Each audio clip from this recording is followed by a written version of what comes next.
Big boss Malayalam season 7-ൽ 7 പണിക്ക് വേണ്ടി മോഹൻലാൽ ഒരുക്കി വെച്ച പണിപ്പുരയിലെ നിയമങ്ങൾ അവസാനം ബിഗ് ബോസ് പുറത്തുവിട്ടിരിക്കുകയാണ്. നിയമങ്ങൾ ഓരോന്നായി നമുക്ക് വായിച്ചു കേൾക്കാം. 1.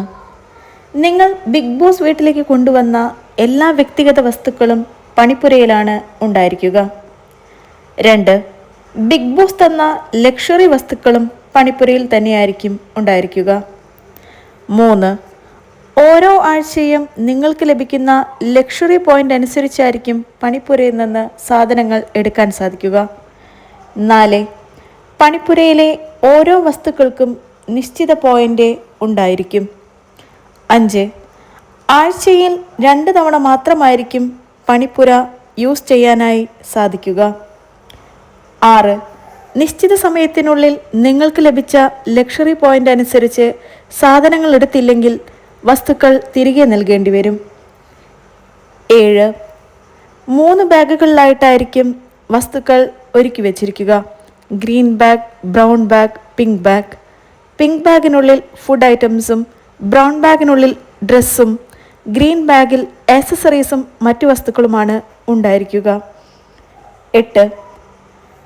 പ്രവേശനം ലഭിക്കുന്ന വ്യക്തിക്ക് തനിക്ക് വേണ്ടിയുള്ള പേഴ്സണൽ വസ്തുക്കളും ലക്ഷറി വസ്തുക്കളും അതുപോലെ തന്നെ മറ്റുള്ളവർക്ക് വേണ്ടിയുള്ള പേഴ്സണൽ വസ്തുക്കളും ലക്ഷറി വസ്തുക്കളും എടുക്കാവുന്നതാണ്. 9. നിശ്ചിത സമയത്തിനുള്ളിൽ തിരിച്ചിറങ്ങിയില്ലെങ്കിൽ എടുത്ത എല്ലാ വസ്തുക്കളും തിരിച്ചേൽപ്പിക്കേണ്ടതാണ്. 10. നമുക്ക് ലഭിച്ച ലക്ഷറി എമൗണ്ടിന് പുറത്തു പോയാൽ അഡീഷണൽ എടുത്ത എല്ലാ വസ്തുക്കളും തിരിച്ചു കൊടുക്കേണ്ടതാണ്.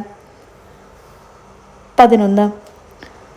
പേഴ്സണൽ ബാസ്ക്കറ്റ്, ജനറൽ ബാസ്ക്കറ്റ് എന്നിങ്ങനെ 2 ബാസ്ക്കറ്റുകൾ പുറത്തുണ്ടായിരിക്കും. തനിക്ക് വേണ്ടിയെടുത്ത എല്ലാ വസ്തുക്കളും പേഴ്സണൽ ബാസ്ക്കറ്റിലും മറ്റുള്ളവർക്ക് വേണ്ടിയെടുത്തത് ജനറൽ ബാസ്ക്കറ്റിലും നിക്ഷേപിക്കേണ്ടതാണ്. വസ്ത്രങ്ങൾ, പാദരക്ഷകൾ എന്നിവ എടുക്കുമ്പോൾ പെയർ അനുസരിച്ച് മാത്രമാണ് ഇടാൻ സാധിക്കുകയുള്ളൂ. അല്ലാതെ വെയർ ചെയ്യാൻ പാടില്ല.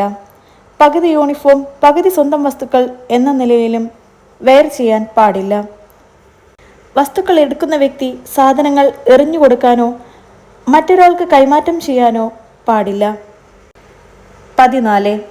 ക്യാപ്റ്റൻ ബാസ്ക്കറ്റിൽ എന്തൊക്കെയാണ് ഉള്ളത് എന്ന് പറയേണ്ടതാണ്. ഈ 14 നിയമങ്ങളിലൂടെ മോഹൻലാൽ ബിഗ് ബോസ് വീട്ടിലെ ഓരോ വ്യക്തികൾക്കും 7 പണി തന്നെയാണ് കൊടുത്തിരിക്കുന്നത്. ഇനി എന്താണ് കളി എന്ന് കണ്ടു തന്നെ കാണണം.